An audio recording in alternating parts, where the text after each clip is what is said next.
Yo, Crypto Nation and mining family, what's going on out there? Yo, how'd you like that new, sick, fresh intro? Yo, give it up to my man, Chris Anderson. You want to know what else you can give up to him too? You know, you want to get some cool hats like this, yo?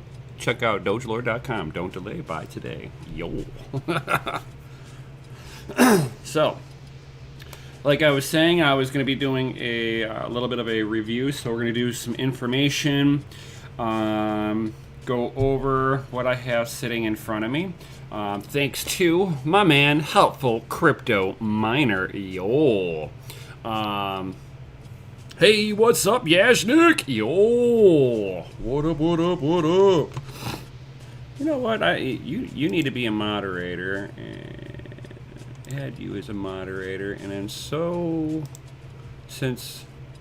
see here, add as moderator. Cool. So Helpful and Yashnik are now moderators. So like I said, today is going to be a little bit of a review on the FusionSilicon X2, what it is, what you can expect from this. I'm not going to show it mining today. I figured that I would do a teardown on this. I know I did a teardown for right on DCA Adventure, right whenever I got this thing. I will do a teardown on this thing for everybody here. We'll go over some stats on this, and then on the next video, I will show what was the actual output of the machine was, what the profitability it really looks like, because you could sit there and look at all these different mining calculators and stuff like that, and it's like relative. So you know, if something says, oh, you'll make $2 a day, and then you go to hash on it, and God knows when they calculated all of their information, that could be a week old information on there, even more, depending on what site you're looking at. And so you might be seeing $2 a day according to the calculator. You start hashing on it, and you're getting like $1.10 after electric. Or you're breaking even after electric because the calculator's broken and it doesn't know how to calculate the electricity on the unit that you're using. I find this to be true with GPUs, heavily in GPUs, because they basically, with GPUs, like what to mine, you put in a 1080 and it basically puts it in there as if you've got no optimization of an overclock on there and you're not pulling any power off of it. So kind of, you know, it gives you a base point. So today we will be going over this bad boy, the Fusion X2. Like I said, from Helpful Crypto Miner. Yo, thank you. Big shout out to you. So we'll be discussing what this is and all that good stuff. So the first thing that we should probably, let's see here, go over is that. All right, so this is FusionSilicon. This is their website. You can see that the FusionSilicon X2 is going for $650. And it will mine these three algorithms: MyGrost, Kakak, and Blake 2S. So in a nutshell, this is not an ASIC, even though it looks like it's in an ASIC body. I mean, that's an ASIC body. But at the end of the day, it's basically an FPGA miner. ASICs are only able to do one algorithm. It's programmed to do one job. That's what an ASIC is all about, an application-specific integrated chip. So you can't reprogram it to do anything else other than what the task was originally set out on. The FPGAs and GPUs and CPUs are a different story. CPUs can be reprogrammed, GPUs can be reprogrammed, and same thing with FPGAs. FPGAs aren't as end user friendly because you've got to have a bitstream developer and actually have an idea of what you're doing. But if you've already got a company that's willing to basically make it for you, all you have to do is just program in your wallet address into the unit, and off to the races. So I hope everybody is hearing this just fine. Let me know in the comments if anything is not showing up properly. I need to move this over here so that I can see it all. Hey, crypto noob, what's going on? What's going on? Awesome. Just like setting some stuff up real fast.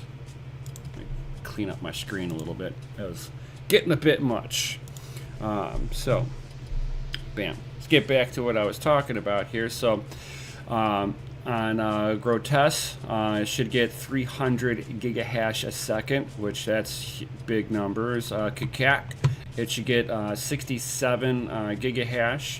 And then Blake 2S, it should get 1.1 terahash.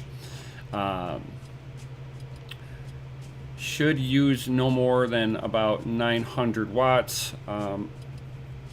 Give or take, I usually tell people that'll be plus or minus about 10 to 15%, depending on temperature and stuff like that. So as the fans ramp up, it's going to use a little bit more power and all that good stuff. Now at $650 for the whole unit, is this thing really profitable? Now, I go over to ASIC Miner Valley to kind of take a look at usually what's the most profitable thing out there. But as you can see, you type in FusionSilicon and the X2 does not show up on here. So either they don't know about it, or it's just not something that came up onto their radar for them to feel that they should add it into their list. And that's what I keep saying to people, like, these profitability calculators are pretty relative for what you're looking at, but not the world of gospel.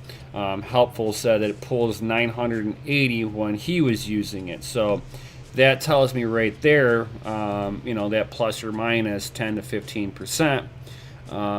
There you go.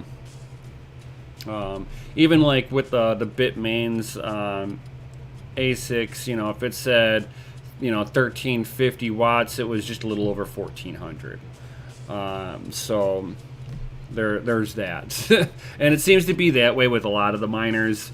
I'm sure it's like depending on what algorithm that you're putting onto it. If you got it in a nice cool environment, that it should start hashing a little bit better, a little bit more efficiency, and you should see the power drop on there as the fans ramp down on it. So there is that. So I had to go up onto MinerStat to actually pull profitability on the FusionSilicon X2.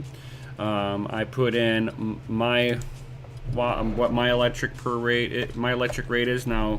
If you're on a national average on that, you're going to be a little bit lower, of course. So if you were at 12 cents kilowatt hour, according to MinerStat, stay away from NiceHack. I never mine on NiceHack ever.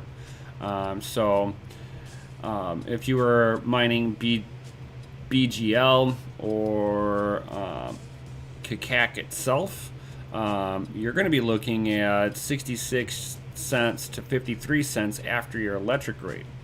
For $650 brand new, that's going to have a pretty steep ROI time on there. So if you're 650 bucks divided by $1, oh no, 650 divided by, let's say, 66 cents, you got 984 days before ROI on this. There's that. So that's not the most profitable thing on the world. Nefarious is like, ha, yo, heading over to Micro Center now to check on things. Yes, let me know when I should head on out. Me and Nefarious are going to be camping out at Micro Center trying to get these new AMD GPUs. See how they hash. So, I mean, it's like if you're looking for a quick ROI, the Fusion X2 is not going to be that. Let's say you were like, oh, screw it, I'm going to put it on the most profitable thing. We're going to put it on Nice Hack. I got 12 cents a kilowatt hour, 650 divided by 122. You're looking at 532 days before ROI. So you're still over a year if you're just chasing pure profits and are willing to mine on Nice Hack.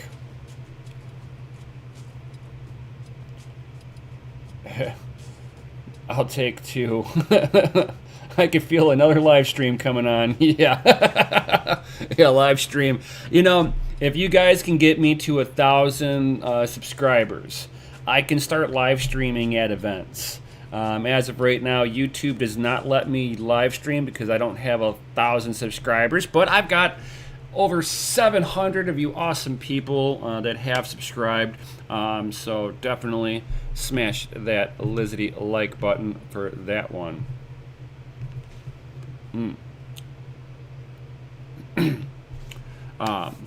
So I mean, the ROI times on some of this equipment, especially when you're getting older hardware, is not really there completely.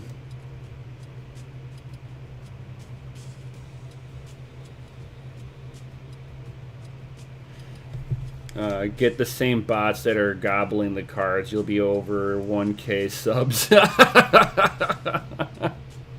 Oh, that's awesome. Thank you, Crypto Noob. Yeah, I don't promote those bots really.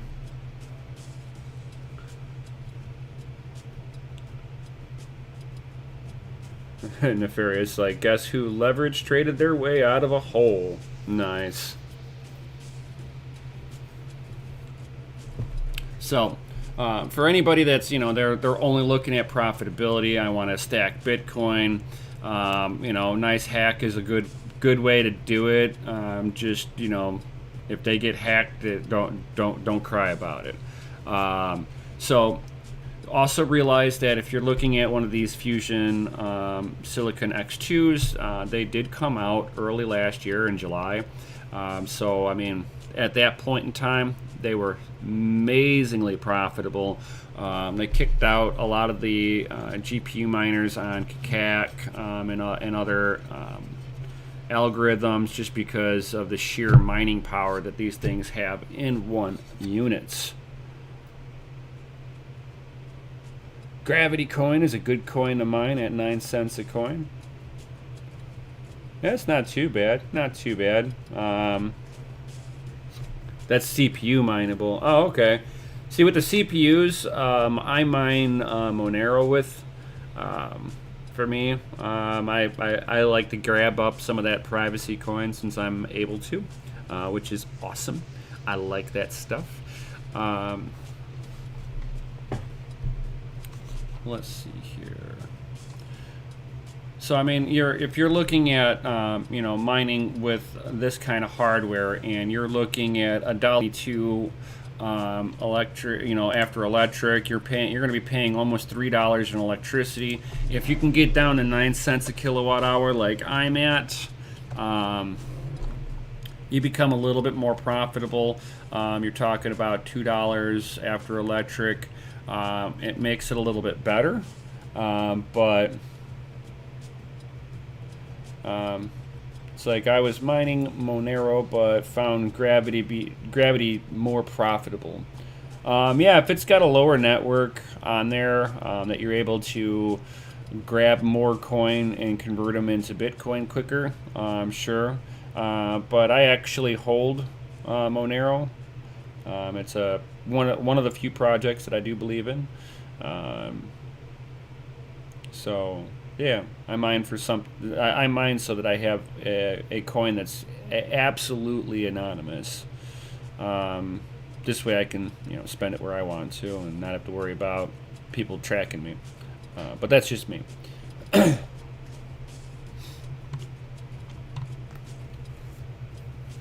But yeah, if it's like I'll try not to let too many people know that gravity is a good coin to stack sats and hodl. Oh yeah. Um, so it's like mining with this. If you're at 9 cents a kilowatt hour, you're getting $2 worth of profits a day. And it's again, it's gonna be subjective, just because they're not putting in the wattage that I would say that it is. But it does mine 3 algorithms, which does say that it is an FPGA. So it's just a bunch of FPGA chips stuck onto a hashing board and a wind tunnel, which I will take this apart on stream here and take a look at it. I'll even fire this up to see how loud this thing actually is. If it's loud right off the bat, because like my E3 Antminers are like loud for like an hour. After an hour, and it starts hashing, yeah, it takes about an hour for that sucker to finally connect in with the network. Bitmain needs to come out with an update for the E3 Antminers, because it is ridiculous that it's taking up to 50 minutes before the miner initializes and starts hashing. And it's not even hashing at full potential anymore. It was for a little while there when I did the last update on there. It brought my E3s back from the dead, but now that it's getting more towards December and the DAG file is getting pretty big on Ethereum, I'm starting to notice that the hashability is starting to drop off. So Bitmain needs to basically update their software from a 32-bit to a 64-bit. And that should solve a lot of issues, but I'm not holding my breath. Once it stops hashing, they will become glorified doorstops. Really cool looking doorstops. Thank God I've ROI'd on them a long time ago, because I'm an early adopter on that. I got them from batch 1, so I'm good to go. Hey, yo, what's up, Gandhi? What up, what up, what up? So I mean, like, when you're looking at profitability of, okay, what's the next thing I want to do? Do I want to grab one of these, or do I want to grab a new GPU? So if I were to come over to what to mine, and it's like, and I know about what the 2080s will do. I mean, not the 2080s, the 3080s will do. So you're looking at, a $600-700 GPU for just one, and it's going to use under 300 watts. You're going to get 92 hash on Ethereum, and you're looking at 246 in profits after electricity. 246. So for a little less or a little more, depending on which one you go after. So I'm going to say about the same price. One GPU will actually make you more, one of the newer modern GPUs, than this FPGA.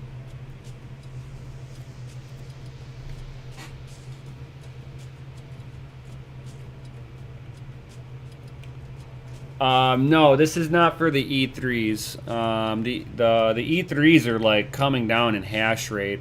Since I've had the E3 rolling, instead of getting 200 mega hash, they're now starting to get right around 150 to 165 mega hash on Ethereum. So it's getting bad. CA for the FA. Let's see if I can do it like Mr. Anderson. Dogelord.com. Don't delay by today. This This live stream is rated F for fucking awesome. Yo.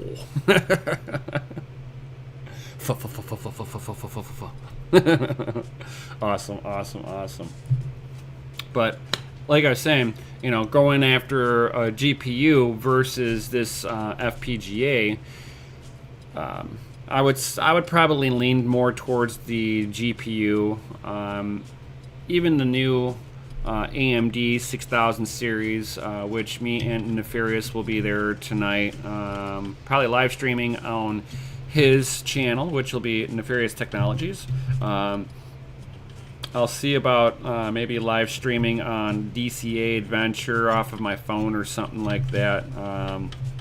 I might be able to work something like that out. Depends on how good of internet connection I have.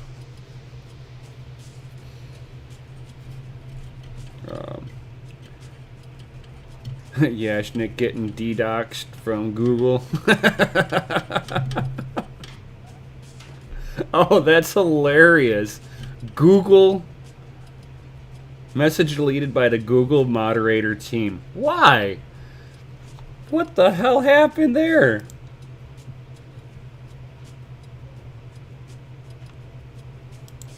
I don't get that one.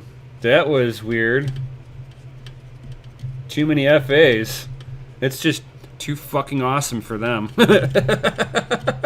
Oh yeah, Gundy, they watching everything. They watching every single thing. They're like making sure that you don't talk about the human malware, and you don't talk about, politics and how screwed up all of that is, all that garbage.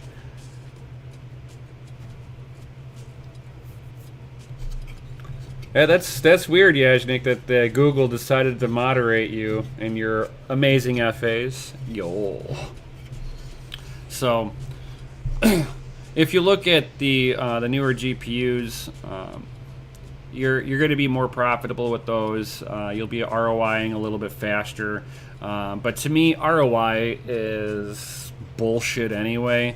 I look at ROI, and not so much as an ROI time, because once you spend money, you'll never get that back. That's money that has always been spent, unless you take the equipment and you sell it to get your money back. So once you sell your equipment, you ROI. Otherwise, I look at it as it's an investment to continue to have income coming in, passive income. There is no such thing as a free lunch. So you're taking the risk of buying equipment, taking the risk of mining with it. And if it happens to be an ASIC, you're taking even more of a risk of going, please coin, whatever coin you're mining, don't fork away from this algorithm. If you're mining Bitcoin, you better be prepared to just keep on growing your facility. You have to be consistently upgrading the mining facility to mine Bitcoin. It is a never-ending cycle of there's no such thing as ROI. There's always just reinvest. I have somebody trying to call me, and that's not going to happen. You're going to have to wait until after I get done with this live stream. It never fails that I'm doing a live stream and then somebody decides to call. It always works that way. No resell on ASICs. Not necessarily. So let's say, how can I put it? So let's say you got into the S9s from Bitmain. And right now for residential, it's not profitable to be mining on an S9. Now, I am mining on an S9 at home.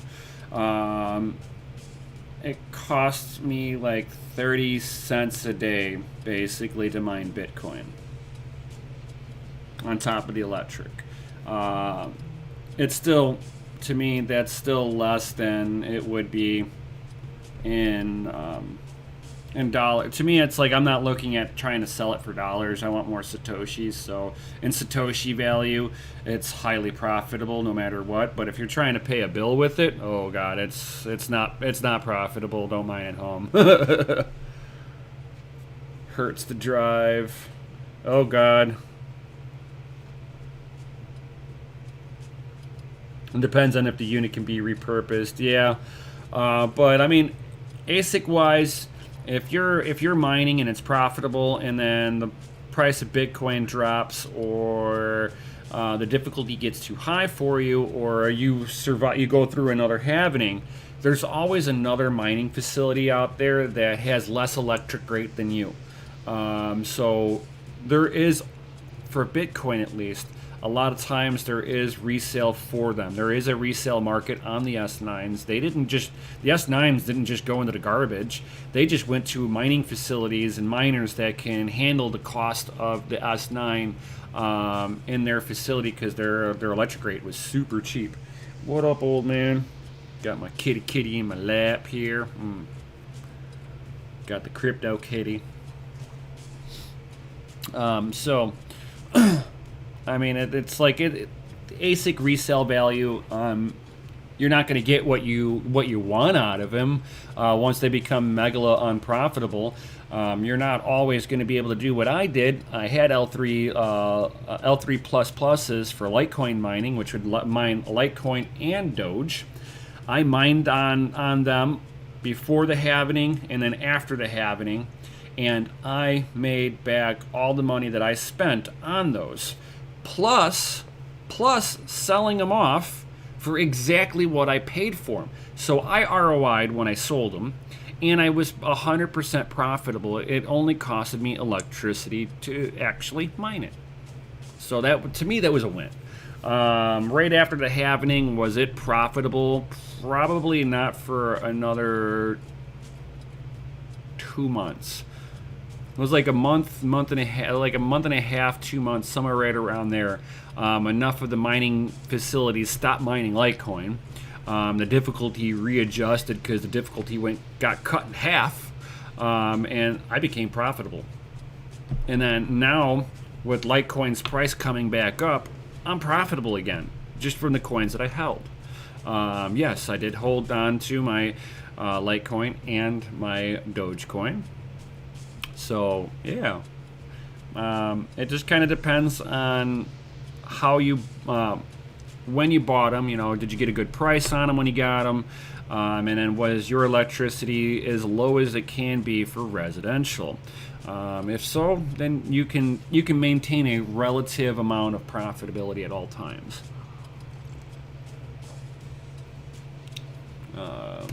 You can't get ASICs in the UK on eBay. Really? Now is it now, Crypto Noob? Is that because all the ASICs are bought up, or do they prohibit the sale of ASICs on eBay in the UK? That's a curious question right there.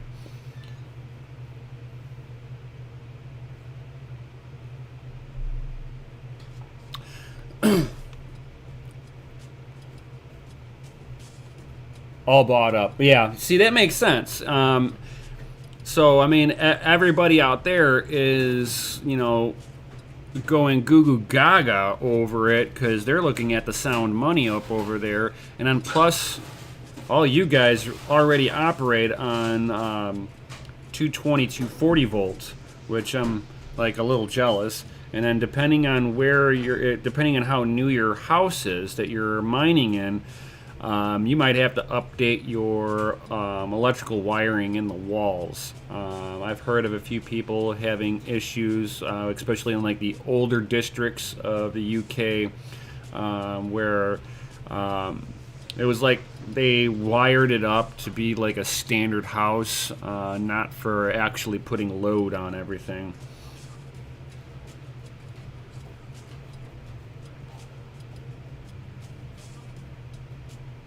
How about that guy that just bought $1,500 in Dash, which just hit $86 today? Not bad. Oh, not bad. You still have a future bit Apollo. Damn. That's baller. Saw them on eBay 2 years ago going for around 45 pounds. Nice. That's actually not too bad of a price. The Apollos are like the Apollo future bits were kind of like a cool little thing, but that's like really older technology. Oh no! Paid for $1,500. Bought one Dash for $1,500 in 2018. Ouch! That's why I don't recommend people to hold on to shit coins. At the end of the day, don't hold on to shit coins. If you're gonna hold on to anything, make sure you believe in the project. Don't just don't just hold it because somebody else told you to hold it. Dash is one of those coins that Bitmain destroyed. They released so many miners for Dash that it put way too much sell pressure on the coin, and that just tanked it. There's people that are mining Dash right now with their Dash miners that still haven't gotten an ROI, or the ROI to them. So yeah, they're operating in the negative. It costs them more in electricity than it does to actually mine Dash. There's just too many miners out there for it.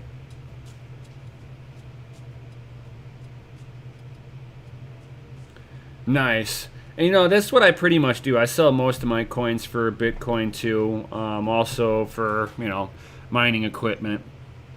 I'm right there with you. Guilty. It is what it is. So,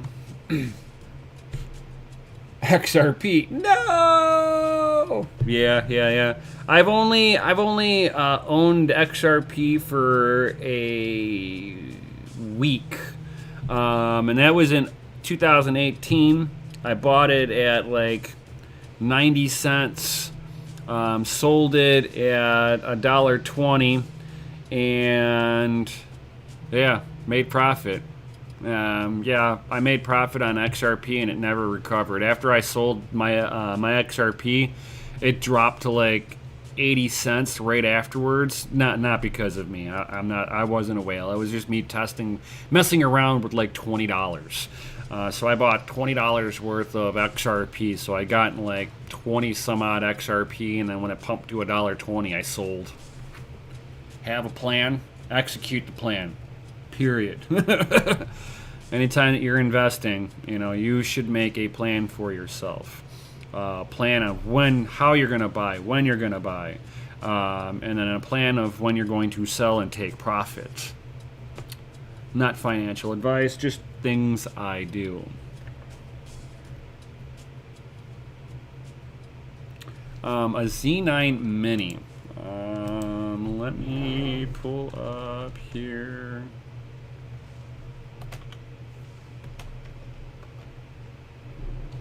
Z9 Mini for Equihash. Jason Osborne, what is your electric rates?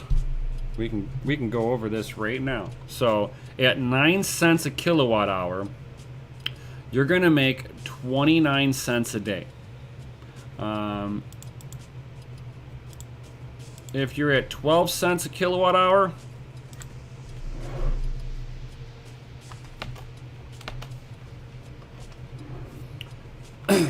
Z9 Mini,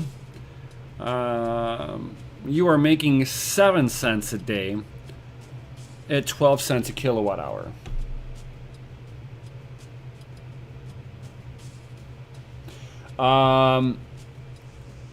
You also have to factor in all the taxes behind it.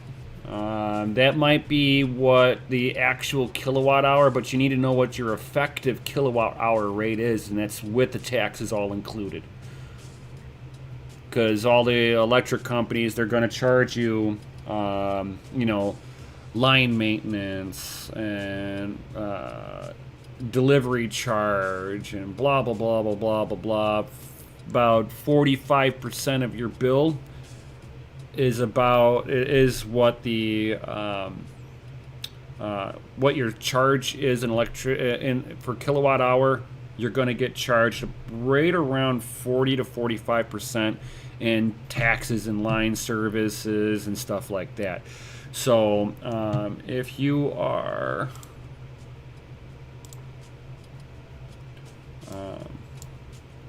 let's see, 0.07 plus let's say 45%. Well, now you're with the taxes and everything, you're right around 10-11 cents a kilowatt hour. So I'll call you at 11 cents a kilowatt hour at that point.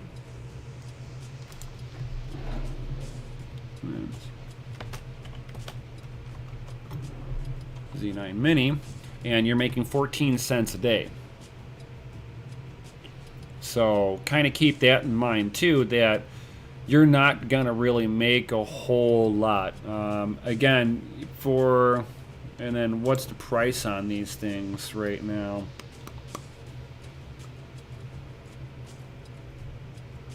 And if you can, let's say you can get it for $487, I think you'd still be better off grabbing a yeah, that's Equihash algo. I mean, if you're sitting there looking at that, I would still probably go after a GPU before I'd go after a Z9 Mini. Yeah, a Zcash is not worth going after. The other things that are on there are like even less profitable. Zcash is like the most profitable one on there. For around $100. So let's say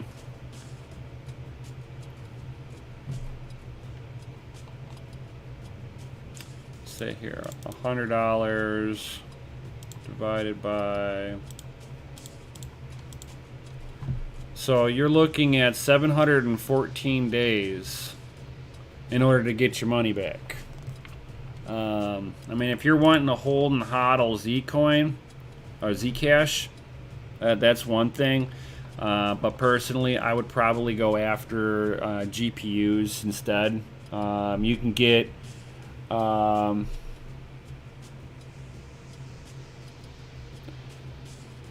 so yeah, I mean, it's like I mean, you can get yourself 1070 Ti's, 1080 Ti's, you know, for two to 350. So for a few $100 more, you're going to have a higher probability of profitability on this. So let's say you save up and you get a 1070 Ti, and not 8 of them. Let's say you did one, and you pick it up for $200. So double the price on that. And we'll say you're at 11 cents a kilowatt hour after taxes and such. You're making 62 cents a day. So you're more than tripled your profitability with a 1070 Ti versus a Z9 Mini.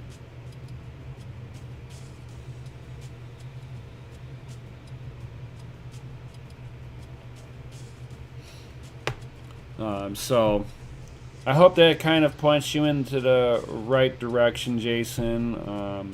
It's really up to you. At the end of the day, do you want to get that, or do you want to get, you know, a GPU that you could stick onto more than just one algorithm?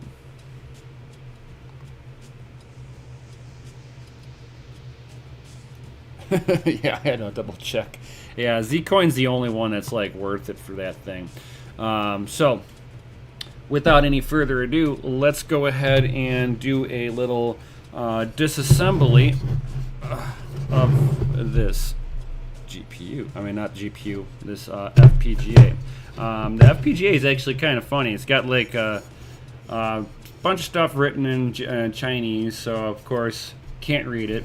But the information that they have on here, 300 gigahash a second, plus or minus 5%.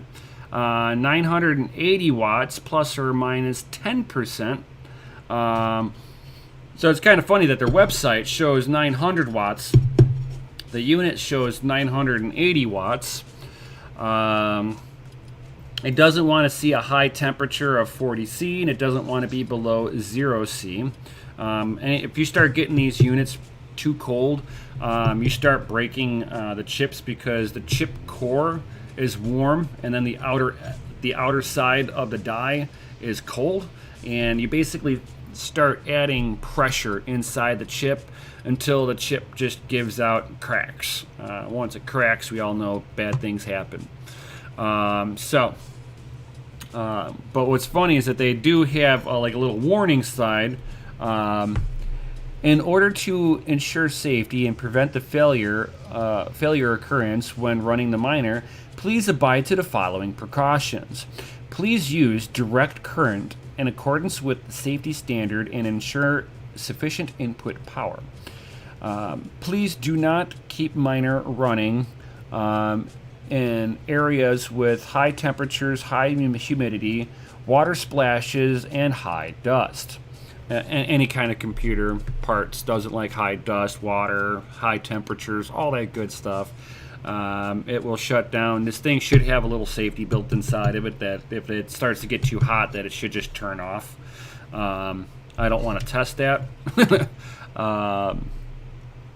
And please put the miner in a place where it can dissipate, where the heat can dissipate quickly, and please do not shield the fan, as well as a shielded fan will hold on here. It's like the sticker's a little messed up. Please put the miner in a place where heat can dissipate quickly, and please do not shield the fans as well, or touch the shell when the miner keeps running. And then 5, non-professionals, please do not open the shell. Well, I'm not a professional, but I'm going to go ahead and open this up anyway. So we're going to go ahead and take an inside look on this. Take a look at all this awesomeness. Let me zoom out a little bit here. So we have the data lines here. These are communication between the controller board and the hashing boards themselves. So these are like high data transfer ribbons. And it's got a bunch of pinouts on there. Of course, my camera's not gonna show up very well on there. It's got, let's see here, 1, 2, 3, 4, 5, 6. It's got 16 wires going up to each hashing board. So it's got some pretty good data throughput on here. Front and rear fan, you have to have these hooked up. Otherwise, most of the time they will not turn on. At least I know that's the way it is with the Bitmain miners. That if you don't have both fan headers plugged in when they're required, the controller board will not turn on the hashing boards.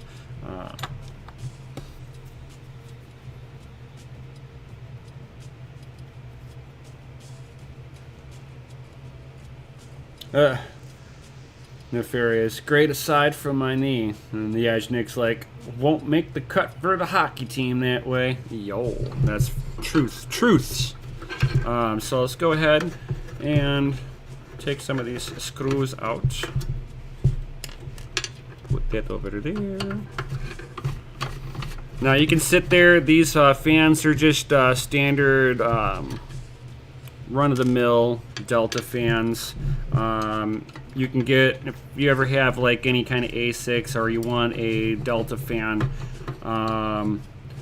check out Parallel Miner. That's usually where I go for my, that's where I've been going for my Delta fans themselves.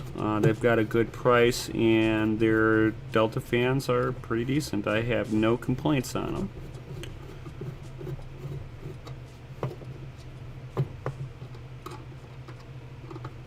And I've got a sleeping cat on my lap.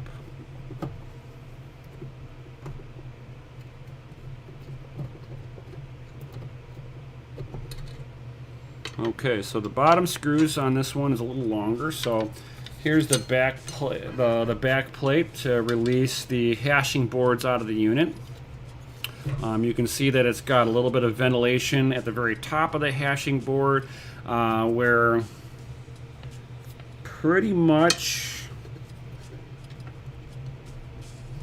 the hashing board coolers are right at the level. So the hashing board heat exchange coolers are like just about at the top of the line of this fan. So the hashing boards where the heat is being drawn across the hashing boards properly. So nice. Fans are really easy to take off. Simple enough, in my opinion. Fans are from Servo, but you don't have to use their stuff. You just need any PWM Delta fan, and you can replace these easily. You don't have to use the same ones. I've got parallel miner Delta fans on my S9 and on my E3s, and in my server cases with my GPUs.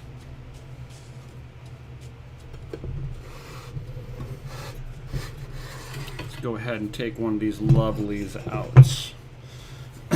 Actually, I'm going to go ahead and I'm going to take all of them out. Just because I want to disassemble it the whole way.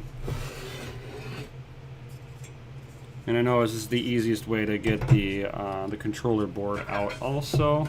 And the controller board, it's just got like two little spring clips here, and it just pulls right on out.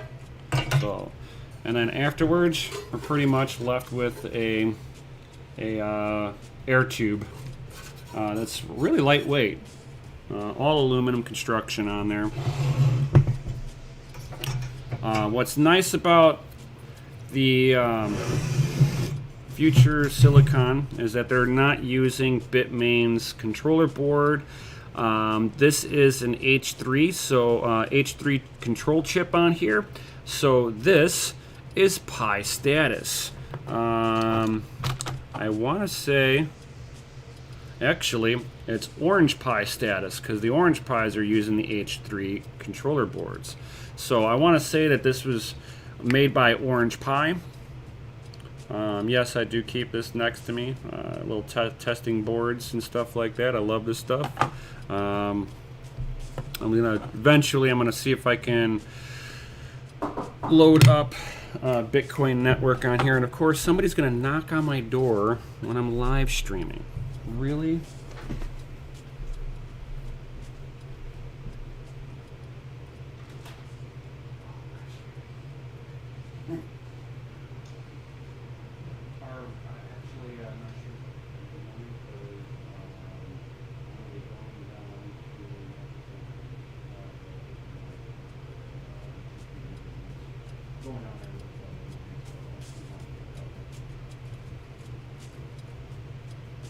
Okay, I'll give you a holler whenever I do that. Okay, yeah. Okay.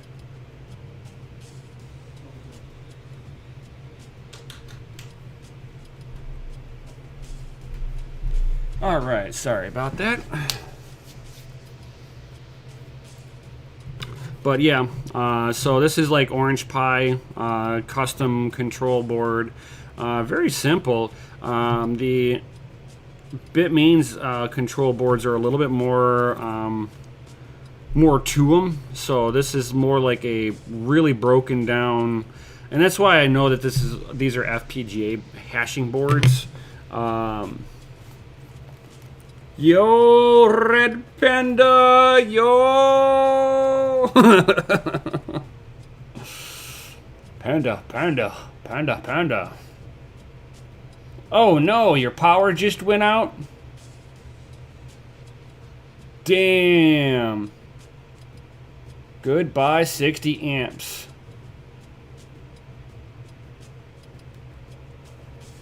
Damn, the whole farm's down. You know, the only benefit of that is that it's not costing you any money. The drawback is you lost all that hash power. Don't worry, I'll hash it out for you. It'll be my pleasure. Thanks. Thank you, weather.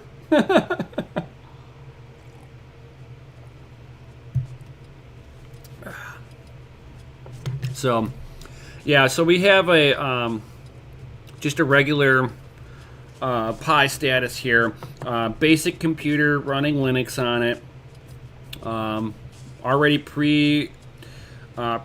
pre-done up with operating system on there with the bit streams necessary for the FPGA chips. This thing has already got programmed on there, 3 different algorithms, 3 different bit streams, and then it's just up to you to put in the last little bit of the configuration in there.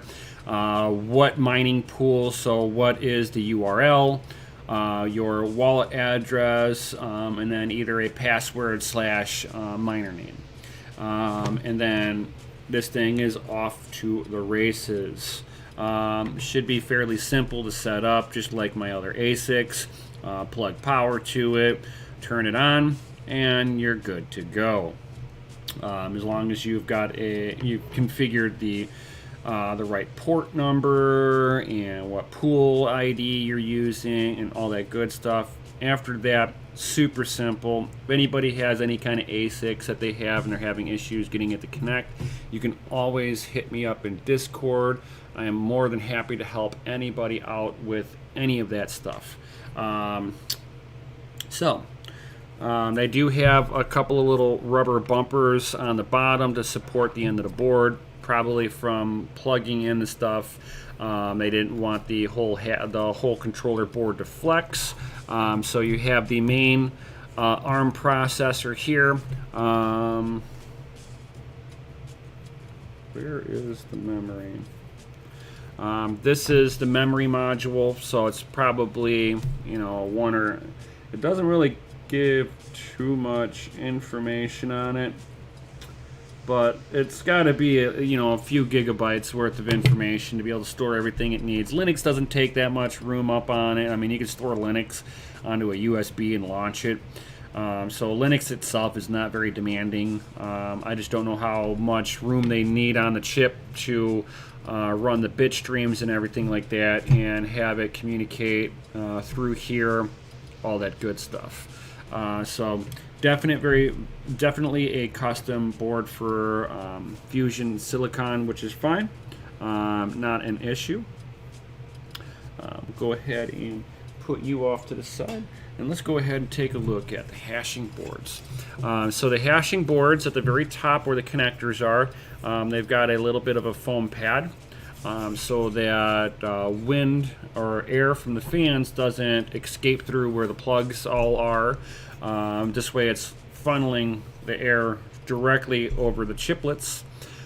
This pretty much looks a lot like how the S9s look like. If I had a broken S9 or an extra one laying around not plugged in, I'd pull it apart so that you guys can see. This is the same configuration, same coolers, front and back. So you got the low profiled ones on the back and the main ones on the front. I've never understood why they've done that instead of just making the case just a little bit wider, but I'm sure it has something to do with making sure that all 3 hashing boards stay behind the Delta fans, and you don't start having weird hot pockets. So with that, they use a 2-part glue on here that is a heat transfer glue to put all the chips on here. I think these are the main chips here, and then power delivery is probably what they're cooling down on the back side here, if I had to take my guess. No power equals quiet. Believe it or not, my ASICs are not that loud. My server cases are actually louder than my ASICs. My exhaust fans are louder than my ASICs. So it's actually a misconception that ASICs are really loud. It depends on how warm of an area that they're sitting in. So if they're sitting in a area that is, let's say, 35 to 40 C or 90 degrees Fahrenheit, your fans are going to ramp up a lot higher, so you're going to hear the fans. But if you keep your area, let's say 30 C to 75 degrees Fahrenheit, your ASICs are going to be really quiet. The fans will down ramp on them. Depending on if you're running custom firmware on your ASICs, depends on if you can manually configure your power settings and all that stuff. Yeah, Panda's like, yeah, exhaust fans are loud as heck.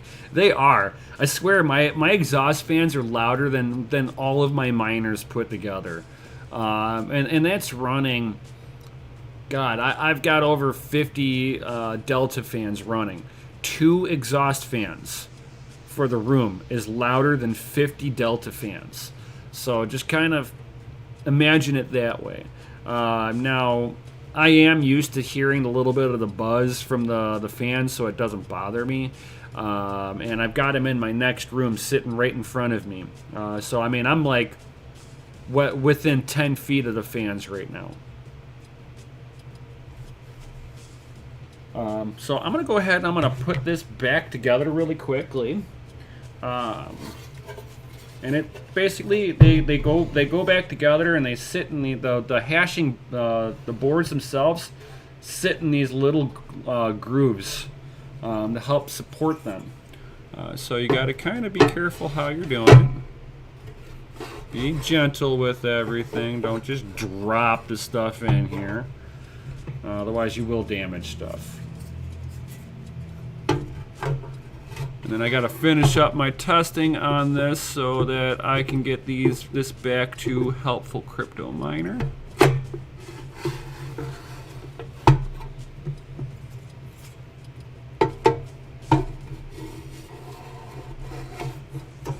Bam. Just like that. Now, like I was saying, you can't get these all in here and then try to install this. So you actually got to slide these back up out of here just a little bit. Give yourself enough room to be able to line up this, because everything has a groove. But you just went too high. Here we go. And slide that forward, and it should lock into place. Push these back in. And then you can sit there and plug it all back together.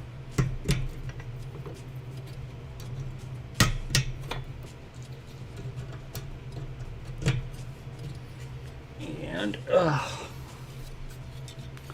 go ahead and put this. Now the smaller screws without washers go onto the bottom.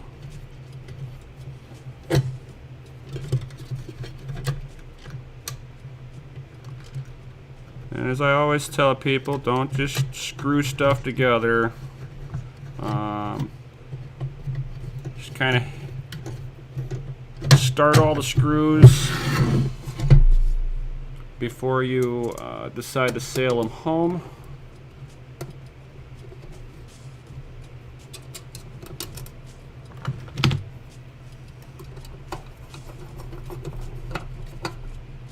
Make sure everything lines up before you start screwing in.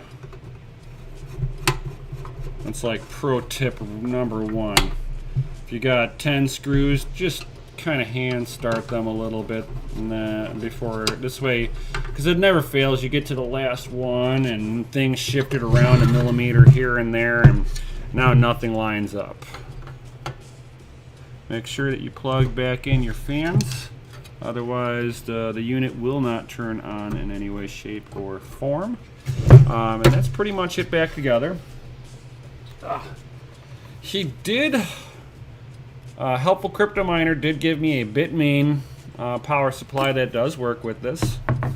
So what I'm gonna do here for you guys is I'm actually gonna plug this in. I'm curious to hear how loud this thing is. And always, whenever you're messing with used equipment, check the plug-ins. Make sure none of your plug-ins have any kind of brownish tint to them. Brownish tints are a sign that something electrically shorted out, and you might not want to use that. Same thing with like melted connectors on hashing boards. If you see melted connectors, that's usually a sign that the unit is slowly dying on you. Clickety. Clicks in with authority.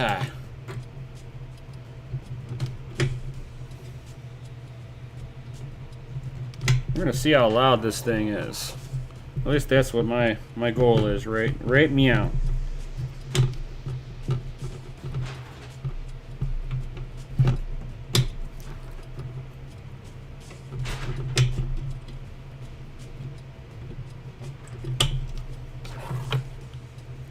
Damn, it uses every plug on here. Every plug gets used. All right. So this thing says that its input can be 100 watts to 200 watts.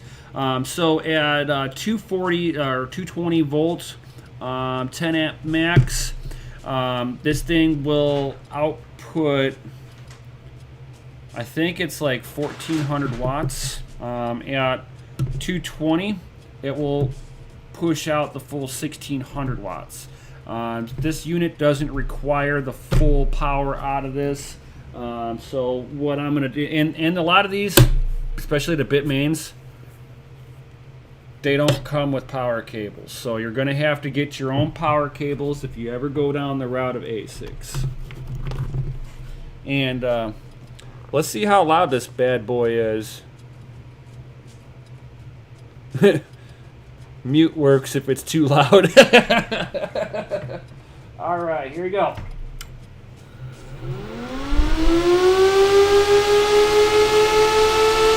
Wow, this one's a little louder. Oh my God, it's like an airplane taking off.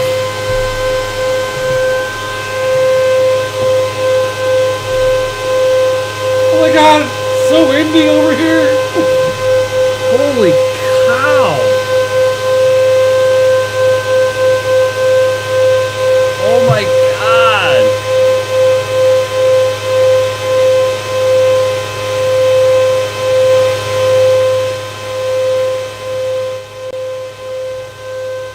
It's like you can see me, like you can see the wind. It's like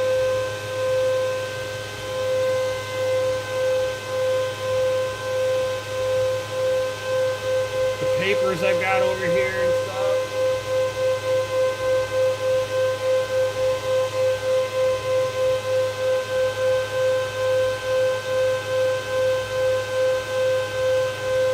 Does it ever get quiet? Oh my God! This is louder than all of my other ASICs.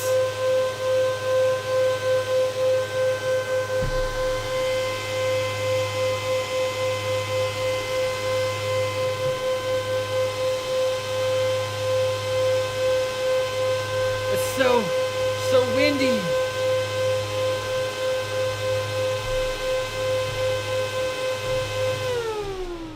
No kidding. It's like a turbocharged jet engine, Jason. Yes. Oh my God.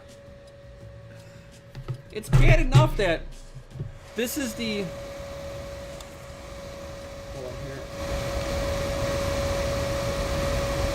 This is... Oh, that's too loud. What you're hearing right now is the fan off the power supply. Damn. That is just crazy loud. Oh my God. Oh. That is the loudest FPGA I've ever heard. Holy cow. That's just insanity right there. I'm just saying.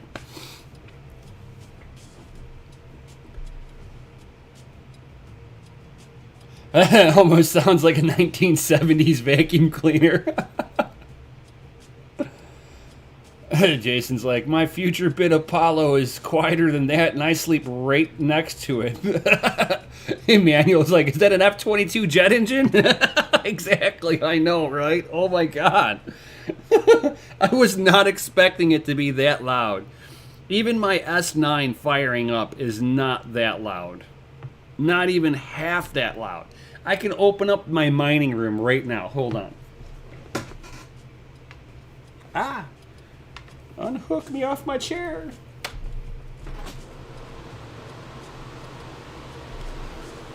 Okay, I just opened up the mining room.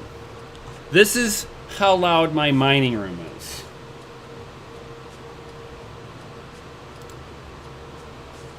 I know, the mining room is so loud. Can anybody in the chat hear my mining room now that I opened up my bedroom?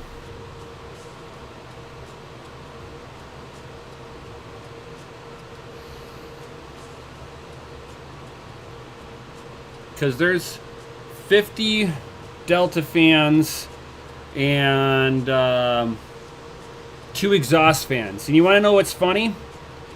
All you're hearing is my exhaust fans. You're not hearing the ASICs. My exhaust fans are way louder than all the ASICs.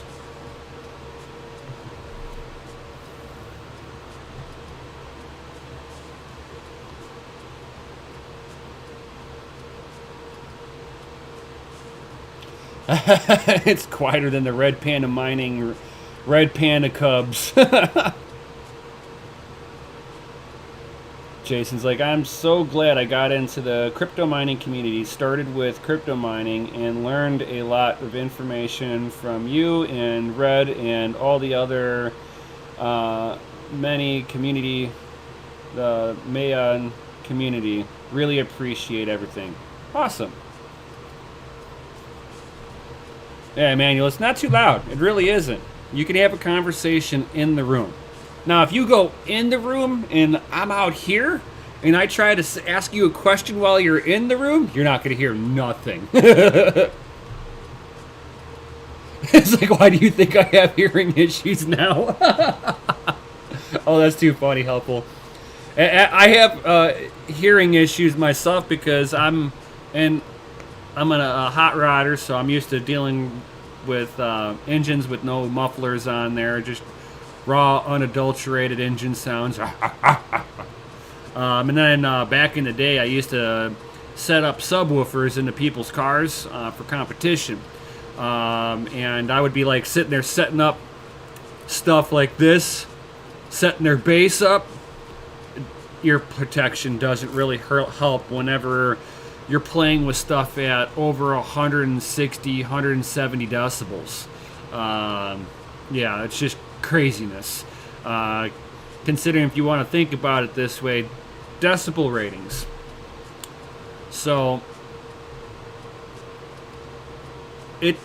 the Guinness Book of World Records for the loudest subwoofer is like 187 decibels, somewhere right around there, 187 to like 192. It only takes 220 decibels to kill a person, and the Hiroshima bomb was only 235 decibels. Let that sink in on how quickly you can damage your hearing from loud, sustained noises. So if you get a mining facility going, ear protection is a must. Now these aren't ear protectors. These are, so I can hear things. But yeah, always got to be careful with your ears. Always, always, always. Even whenever I'm drumming, because I play drums and stuff. I put hearing protectors on, especially if I'm in a closed area with my drums. This way, the reverb off of my drum set or the cymbals, especially my chinas and my hi-hats, it hits that frequency like you're done playing in there, and you'll hear that you got like tendonitis going on, where you'll hear a little clicking and popping in your ear for like an hour afterwards if you don't.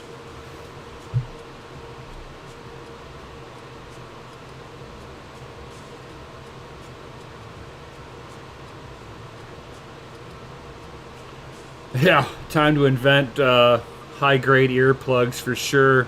They got them out there. They're just expensive. I had some in my garage for whenever I've got my air hammer out. But even those ones, I mean, back in the day, I had cheaper ones. I had the ones you just put in your ears. They're not that good. But putting the ones that go into your ears and then getting the good earmuffs to go on top of it, you might not be able to hear anybody afterwards, but you're good to go to work in a loud environment. Yeah, earplugs for any loud noises, and that's not even with per se, dealing with automotive or anything industrial. Even a data center, you're going to want to sit there and have earplugs if you work in a data center. Gundy knows all about this. He's got to go to work. When he does, he's in there with headsets on, so that and it's not so much the equipment itself being so loud, it's the cooling fans. They move so much air. That air volume, you've got fan blades chopping at the air, creating just the right pitch. You're talking 140 dBs sustained. That's permanent hearing loss after about 20 to 30 minutes of being around that. So always got to be careful. Oh, nice. You have the industrial grade earplugs. Rock and roll.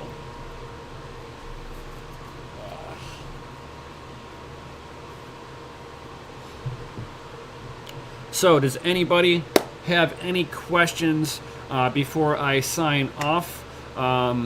Like I said, I might be doing a little bit of live streaming on DCA Adventure tonight.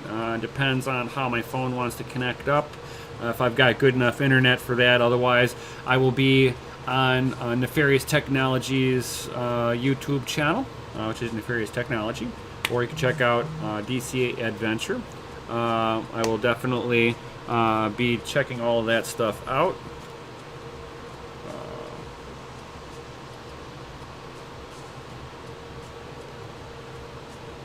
Uh-oh. It's like Nefarious is like, I'm on the phone now. 13th on the list. Ooh.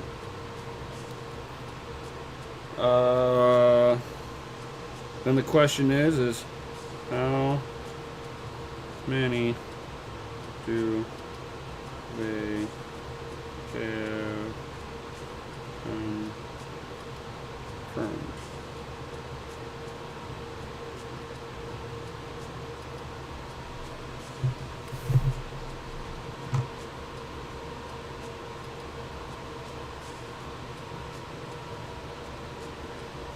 Potentially.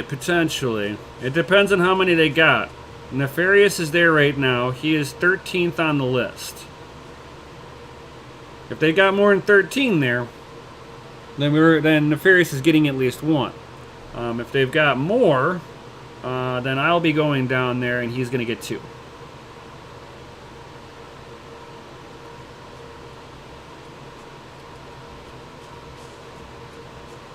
So it all depends now that he's there, because it's going to take me like 45 minutes to get there, which isn't bad. Not a bad thing.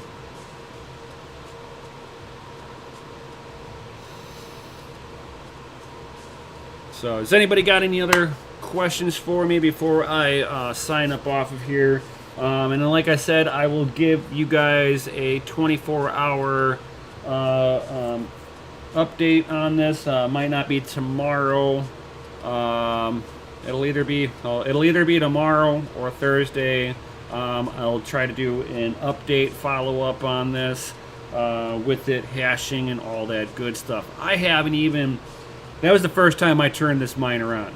I got this thing a while ago from Helpful Crypto Miner, but I've been working on snowmobiles because, you know, winter be coming.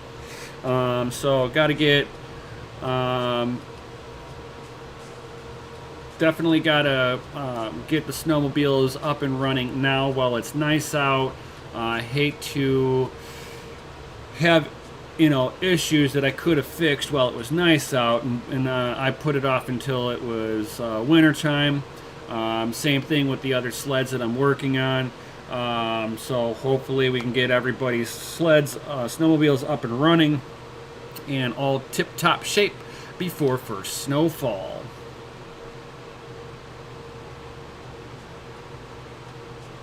And yo, Dan the Dane, Crypto Nation and mining family. Hey peeps, what's up? Yes, the future of GPU mining, please. Yes. Yeah.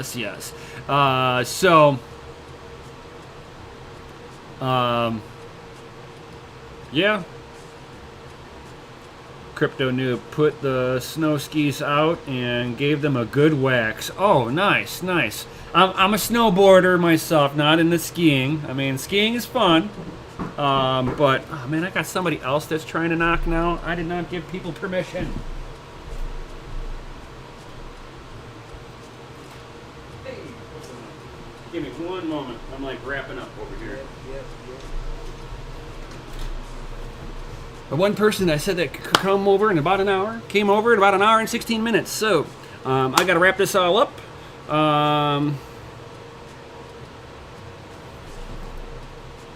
Oh, nice. You rock, helpful crypto miner. You are the man.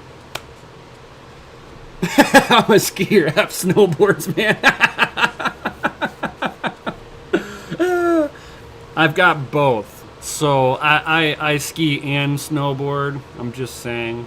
I just haven't done either one of them for a long time because I'm a snowboarder by heart, but since I've got the snowmobiles, I haven't even waxed my board up. Oh my god.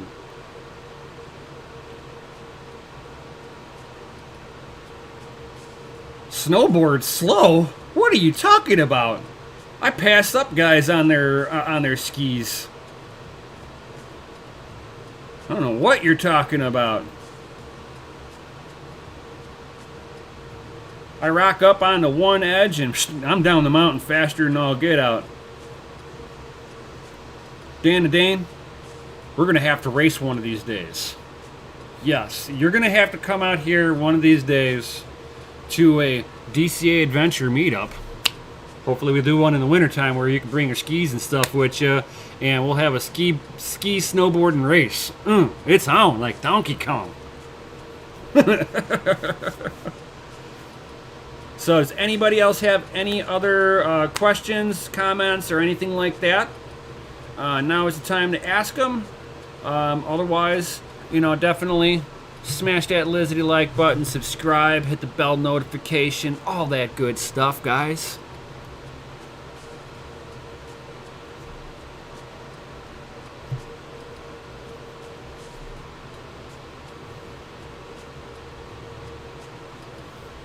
It's like, I don't know how you ride in the north, but I'll beat your ass. Laughing my ass off anytime. It's on like Donkey Kong. You'll have to come out here and do some sightseeing. Come out to Chicago. We'll have some fun.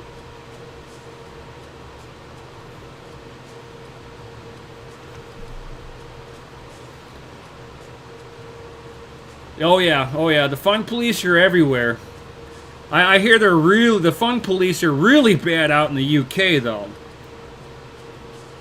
Like borderline like Nazi patrol. You be safe out there, Crypto Noob.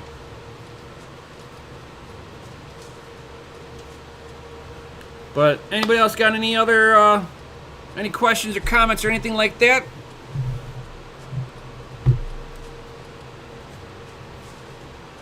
And I guess not. With that, guys, of course, hit the bell, like, smash, all that good stuff. And I'll see you all on the next one. Yo!